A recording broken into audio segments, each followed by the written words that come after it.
त्रिशूलपुर सरकारी उच्च विद्यालय रे प्रधान शिक्षयित्री श्रीमती झुरन बाला खुंटिया को भाव विह्वल विदाय संबर्धना। भद्रक ब्लॉक अंतर्गत राहांच पंचायतर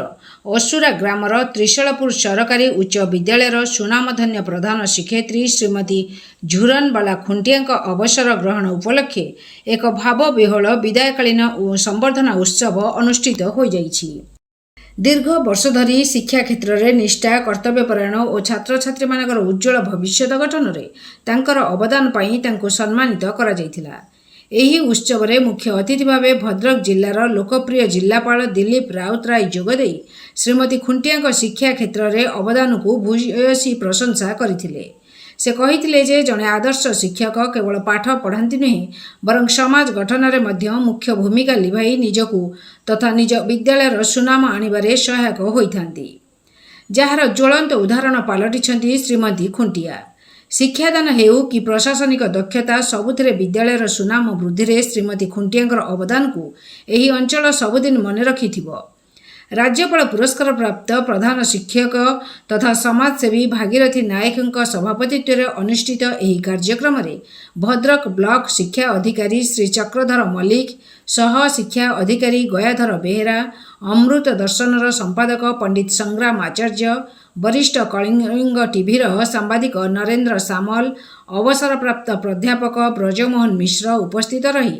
श्रीमती खुंटिया कर्ममय जीवन तांकर शिक्षा प्रति निष्ठा एवं मानविक गुणावली संपर्क में आलोकपात करथिले। सरकारी उच्च प्राथमिक विद्यालय को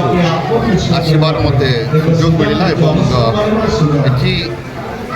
हेडमिस्ट्रेस थे झुरनबाला खुंटिया महाशय सीआरपी रिटायर किंतु कह जाए teachers do not retire, teachers may tyre but they do not retire. एवं आज हेडमिस्ट्रेस झुरनबाला खुंटिया जो भाई भाव में शिक्षादान प्रदान करुले जो भाई भाव में आज छात्र छात्री माने पुरातन छात्र छात्री माने शिक्षक शिक्षयित्री माने मुख्यतः ये गाँववासी मान जो भाव में श्रद्धा सम्मान प्रदान कर निश्चित भाव में आमोदित कर अनेक सुख और शांति प्रदान कर 32 वर्ष धरी से जो स्कूल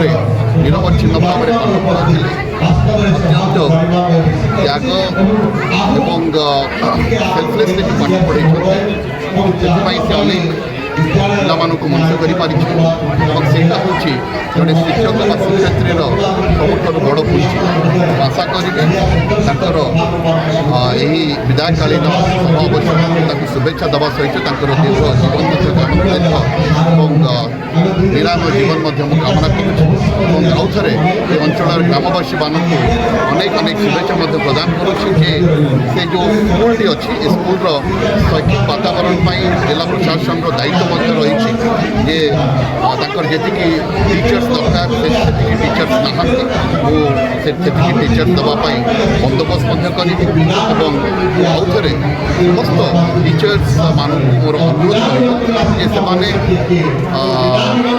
गोटे कैंडल पड़े जमी कैंडलटी निजे जलिक अन्य दीप को जलिया चेष्टा कै भाव में टीचर्स माने निजे निजको जला अर्थात निजे पाठ पढ़ु एवं निजे प्रस्तुत होकर आसिले स्कूल रे उत्तम शिक्षादान प्रदान कर।